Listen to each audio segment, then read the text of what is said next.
From the start of his campaign, one of Trump's key promises was that America would win so much we'd all get very tired of winning. Now, it's safe to say he was right about us all being very tired. I mean, this is a picture of me when I first started hosting The Daily Show. Things have changed a lot since then.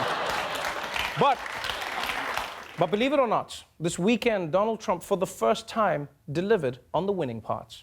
President Trump fulfills a key campaign promise, scoring a big win. Canada agreeing to join a new trade deal with the U.S. and Mexico. They gave some, we gave some, so there is a new NAFTA, and it's called the United States-Mexico-Canada Agreement. Under this new deal, Canada and Mexico will be protected from possible tariffs on cars imported into the U.S. Now, in return, Canada will ease protections on its dairy market.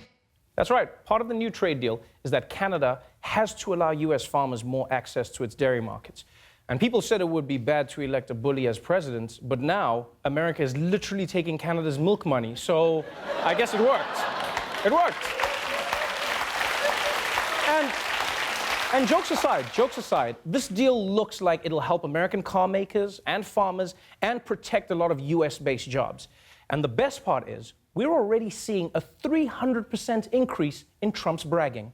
I'm thrilled to speak to the American people to share truly historic news for our nation and indeed for the world. People know how good it is. It's an amazing deal for a lot of people. People are coming out for this one and saying, that's incredible what we've been able to do. Okay, now, I don't know if this is historic news for the entire world, but it is a big deal, so I understand why Donald Trump wanted to take a victory lap, and clearly he took that victory lap inside a tanning bed because I don't know what's going on there, but we haven't seen his skin that pumpkin spice in a while. Like, what is happening there?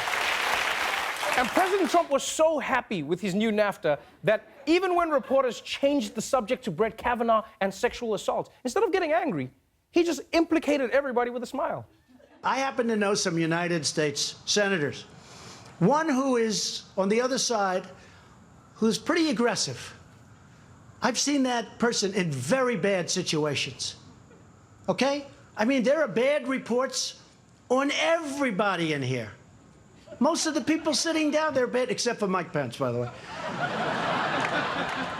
And if we find one on him, then I think that'll be the greatest shock of all time. Okay, I'll admit that's a funny joke, but I don't know if I agree with the premise, because let's be honest, a lot of the time it's the squeaky clean person who has the darkest secrets. Like, I wouldn't be surprised if we found out that Mike Pence had a secret S&M diaper fetish. You know, just in his dungeon, like, mother, I've gone boom boom in my pantaloons. Punish me, mom.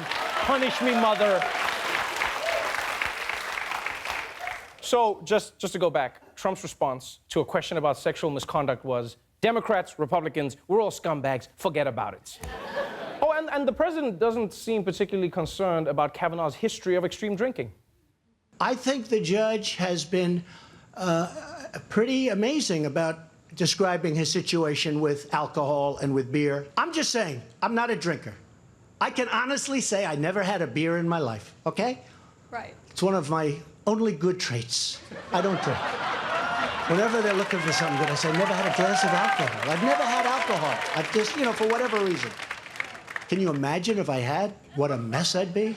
I'd be the world's worst. I never thought I'd say these words, but I totally agree with Donald Trump. Totally. Him plus alcohol? Yo, it's time for the rest of us to find a planet. Are you serious? We're just going to another planet. Although, I think that Trump is so crazy that he's the one guy who would become a better person when he's drunk. Like, I wouldn't be shocked if when he drank, he was like, okay, everyone, time for shots. So many shots, shots. And then he's like, after studying the geopolitical situation in the Middle East, it's clear to see that brute force is not adequate in suppressing Wahhabism. Jesus, I'm blessed. So blessed. So today was a good day for the president. He defended Brett Kavanaugh without breaking a sweat. He unveiled his new deal with America's neighbors, and he even walked away from his new deal culturally enriched.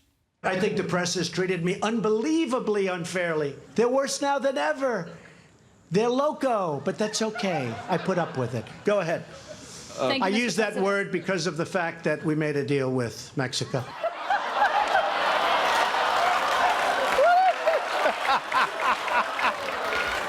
Oh, yo, man, this guy's gonna kill us all, but he's a comedy legend, you have to admit. Because he makes it sound like he got the word loco as part of the trade deal, all right?